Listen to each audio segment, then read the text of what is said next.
Every morning for the last 2 years, Mr. Ramesh woke up the same way, slowly, painfully, and unwillingly. His alarm didn't wake him. Pain did. It started in his knees, moved down to his ankles, and sat heavy in his feet like invisible weights. He would stare at the ceiling for a while, waiting for the courage to swing his legs over the side of the bed. He knew the moment his feet touched the floor, the sting would begin. His wife, Meera, would peek in and softly say, "Take your time, Ramesh. I'll bring your tea." It wasn't always this way. Once, Ramesh was the kind of man who walked everywhere. He never owned a scooter, never took a bus unless necessary. He used to say, "Walking keeps me young." And it did, for a long time. But then one winter, after he slipped near the gate, everything changed. The doctor said it was just a minor injury. Rest for a few weeks, he advised.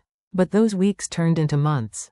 The pain lessened, but Ramesh never truly went back to his old habit.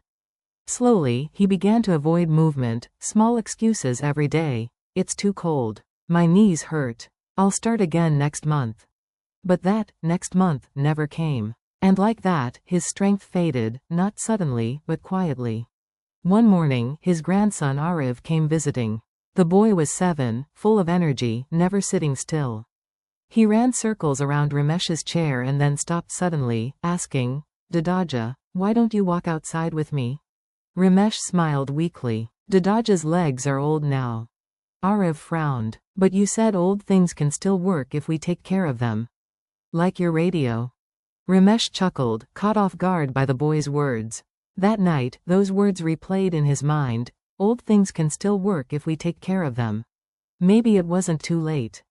The next morning, something was different. For the first time in months, Ramesh didn't call Meera for tea right away.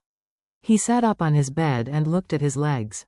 They felt stiff, heavy, almost foreign. But instead of lying back down, he started to move them gently, one ankle, then the other.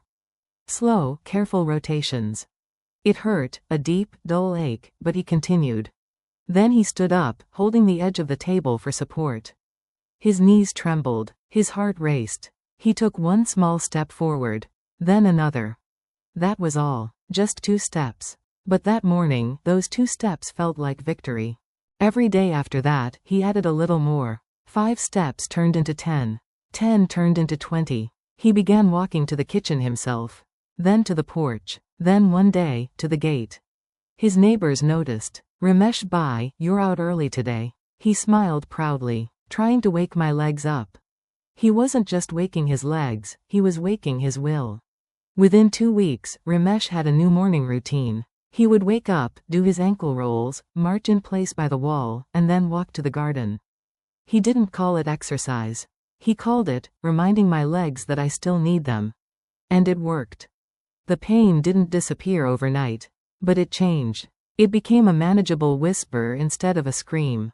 Meera watched with quiet pride. "You look younger these days," she said one morning as they sat outside, sipping tea. Ramesh laughed. "Maybe it's just the sunrise." But deep down, he knew, it was the movement. The decision to not go back to bed. A few weeks later, Arav visited again. As soon as he saw Ramesh outside, walking slowly around the yard, he ran to him shouting, "Dadaja. You're walking." Ramesh grinned. "See, the old radio still works." The boy laughed and grabbed his hand. "Then let's tune it every morning." So they walked together, one small step at a time. It's easy to think strength disappears with age. But most times, it doesn't disappear. We just stop using it. The truth is, the body remembers movement.